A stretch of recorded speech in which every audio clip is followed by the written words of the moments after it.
About 3 decades ago, these 5 European diplomats met in this tiny town called Schengen. It's in Luxembourg. And they agreed to this radical idea: to get rid of borders, to allow anyone with an EU passport or permit to just pass through from country to country without security checks or border patrol agents. You could eat breakfast in Paris, take a stroll through Munich, and party in Prague. I mean, what could be more cosmopolitan than that? Recently, though, that bold agreement, named after the town Schengen, is being called into question in a big way. Just like in the US, there have been calls to close the borders, especially the German-Austrian border, which Chancellor Merkel's coalition partners want to close to migrants who they say have no right to be here. Merkel, though, in her quest to defend these flagship EU agreements, is fighting to protect Schengen. And it's not clear that she'll win. I'm Louisa Beck, a reporter for the Washington Post based in Berlin. And for the past weeks, my colleague James McCauley and I have been obsessed with this discussion about borders, because so much is at stake. Over the past month, the fight about Schengen almost caused a government meltdown in Germany.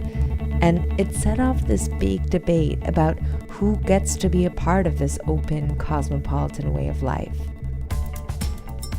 So my colleague and I, goes by Jake, by the way, we went down to the place where Germany meets Austria.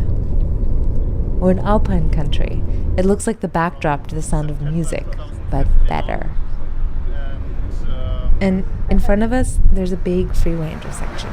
We're here on the A93.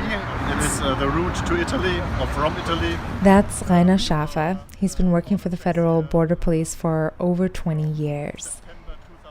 He's not really supposed to be here. Remember, according to Schengen, there's not supposed to be any border policing at all. But Trevor tells us that in 2015, when thousands of refugees came to Germany, the German government allowed for an exception and implemented border controls for, quote, temporary security measures. Like a lot of security measures, they weren't temporary. They've been in place for almost 3 years now, even though hardly any refugees or migrants pass through this area anymore. How many people a day do you actually find now who are coming? Maximum 10 a day, yeah, maximum. Schafer didn't want to comment on the politics behind the decision to implement these controls, but he did show us how the controls worked. It's basically a stop and search strategy. The police select certain cars to pull over, and then they search them for migrants. Like, they pulled over this family.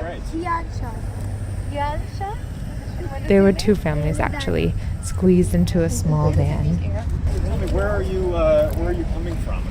India. Yes. Originally from India. You're originally from India, but where are you driving from today? Today we are from Innsbruck. From Innsbruck, okay. And why do you feel you've been stopped here? I think because one of the kid was not wearing the seatbelt because she was sleeping. Okay. That's what they told you? Yeah. Okay. Turns out they're not migrants, just tourists. A little later, they pull over this BMW with tainted windows. The passenger is a young man with dark hair. He didn't want to be recorded, but Jake talked with him. Yes, so his name is Hussein Yüksel. He is 30 years old, and he said that he lives in Kufstein, just across the Austrian border. And both he and his friend who was driving are Austrian citizens, as the police, in fact, have just confirmed. And he said that he stopped more or less 80% of the time, just like that. Wow. And he said that in his perspective, he is stopped because, in his words, he has black hair. So because of his physical appearance. Yeah. We asked Schafer how he decides who to pull over. Says there are several indications. Can be the number of persons, the kind of the car. Is it an old car? Darkened windows where you can't see how many people are inside. So, And what about the identity of the passengers? The apparent identity? well, the identity is the most important thing for us, because if someone from another country does not have the papers, the passports. He comes illegally to Germany, so the identity is very important for us. And could you tell us again how you decide who may be from another country and who is not? Who gets to pass sort of freely? Well, as I told you, it's always the number of indications. It's not just the car, it's not just the obvious identity if someone comes from Africa or Arabia. It's always the number of indications that is relevant. That morning, we saw a man with a Serbian license plate being pulled over, a woman wearing a hijab, a few trucks with Italian and Polish and Czech writing. And during the 2 hours we were there, we noticed that most of the people who were pulled over had one thing in common. They had dark skin, or at least they looked foreign to the police responsible for the border control, all of whom were white.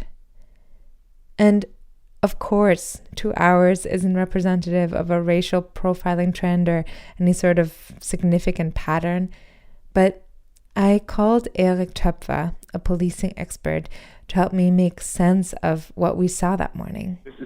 One of the problems is that there is no data, because the federal police argues, well, it might happen, but if it happens, these are black sheep within the police.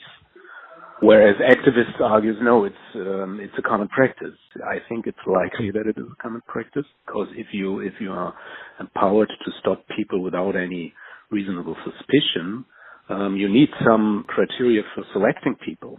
Skin color or other features is a clear indicator to make a selection. He told me that civil rights groups have even taken the police to court for the practice, and that the biggest reason it's still done is because of Schengen itself. You can understand it as a kind of rebordering.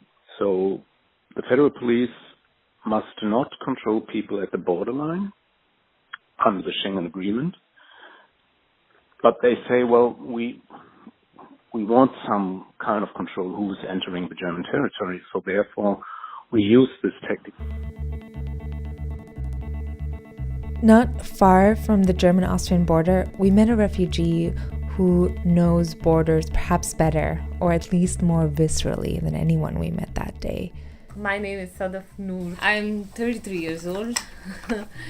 And we are here in Rosenheim since 1.5 years. We are here in this big room. She follows politics. I also studied political science in Pakistan.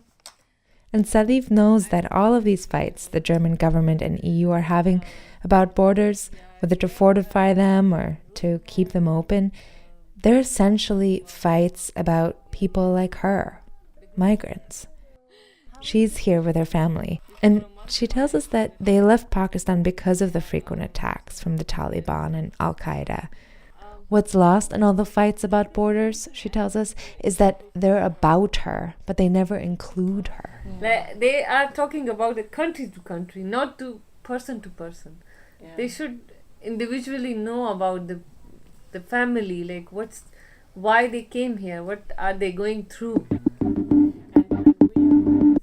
In a way, all these discussions about borders in Europe expose a paradox that was always at the heart of Schengen. It guarantees this beautiful, bold idea, freedom of movement, but it was never universal. Schengen always protected the rights of certain people over others. The original text from 1985 says that when, quote, aliens refuse to leave the Schengen zone voluntarily, they must be expelled from the territory. And now, with temporary border controls that use stop and search practices, free movement is only free for some. And it'll likely stay that way until Merkel and her government agree on this fundamental question that's underlying all of these debates. Will they allow those who've already come and those who are desperate to escape their countries to be a part of this cosmopolitan Schengen way of life?